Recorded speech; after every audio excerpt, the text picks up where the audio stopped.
is the bulk forming laxatives.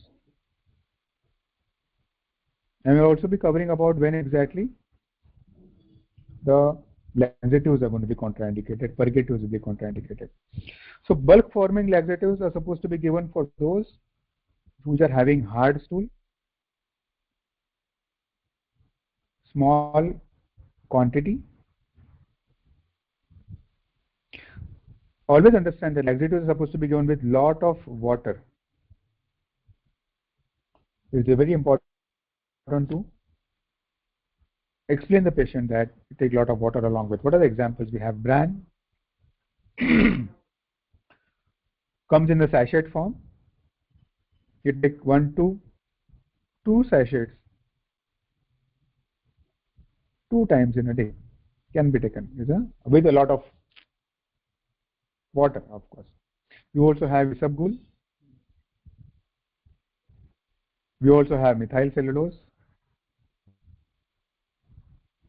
Comes in a tablet form. 3 to 6 tablets can also be given in a day. There are a lot of other Ayurvedic preparations also which are available in the market. They're available in the market. So these are the bulk forming laxatives, which are actually fibers which are supposed to be increasing the bulk of the particular stool. Now, many of us are also prescribing the drugs called as an lactulose, magnesium hydroxide, or we also have a lot of drugs in combination of polyethylene glycols.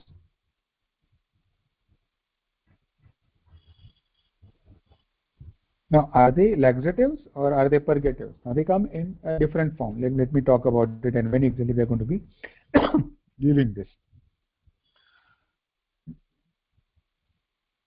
These are called as an osmotic laxatives. There are also laxatives which soften the stool, but they are acting osmotically. That means they retain more fluid along with them. Then osmosis. So lactulose is a polysaccharide. All of this come in the syrup form, about 15 to 30 ml, which can be given usually in the night, or you can also give it in the twice in a day form if the patient has got 3 to 4 days of long history. So we can also use these drugs. Magnesium hydroxide, polyethylene glycols, you must have been aware about. There's a very common brand name called Movicol.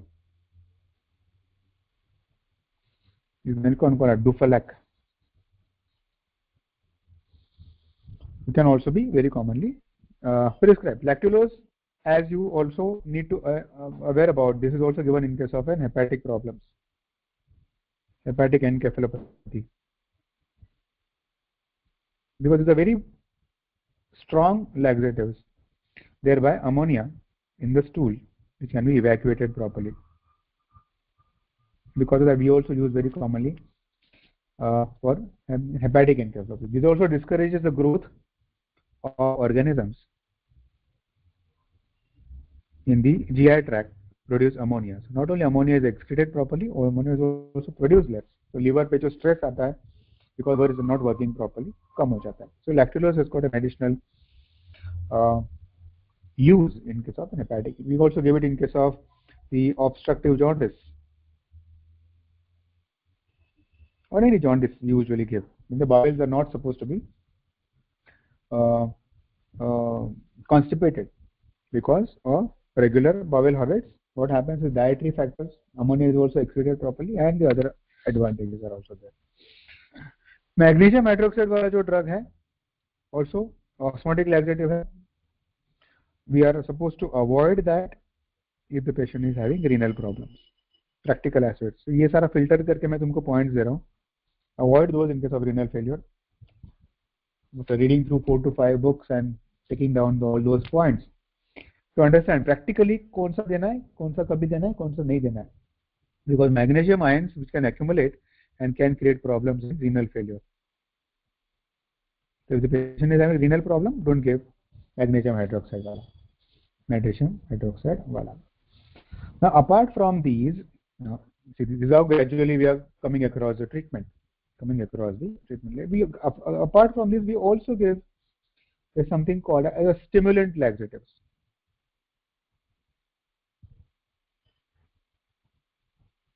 I will also call it as a purgatives, which also is given for constipation, but the indications can differ. The indication is the same, but the etiologies can differ. These are given when you are supposed to increase the motility of the bowel. Supposed to increase when the reduced colonic transit is the cause.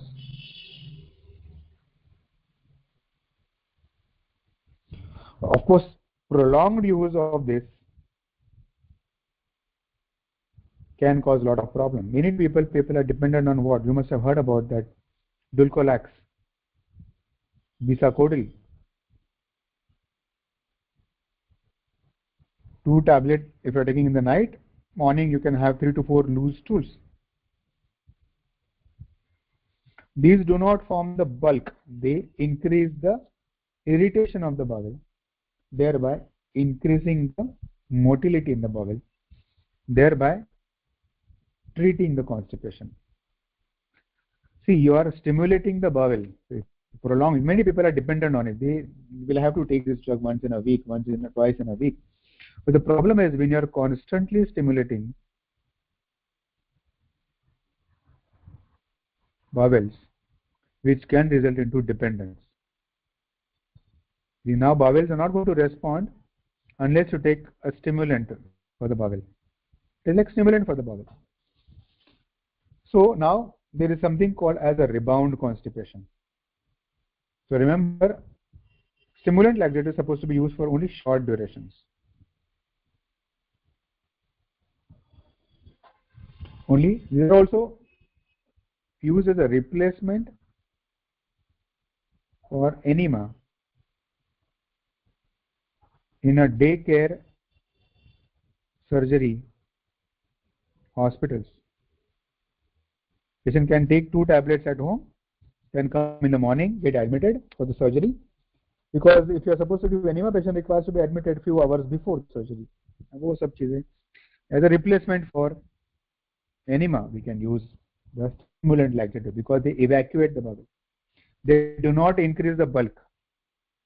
So bowels are not loaded. And we may require bowels are not loaded for surgeries. So as we talked about, ये जो drug है, ये increase motility करता है.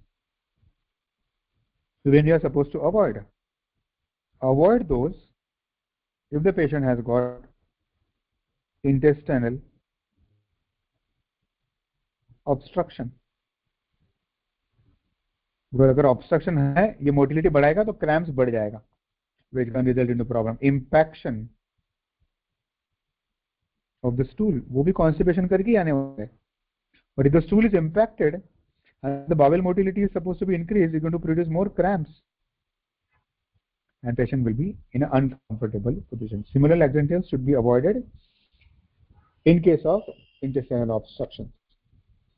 And also the impacted stool. I will also include the treatment of impacted stool in this, so that we can understand the impacted stool कैसे treat किया जाता है.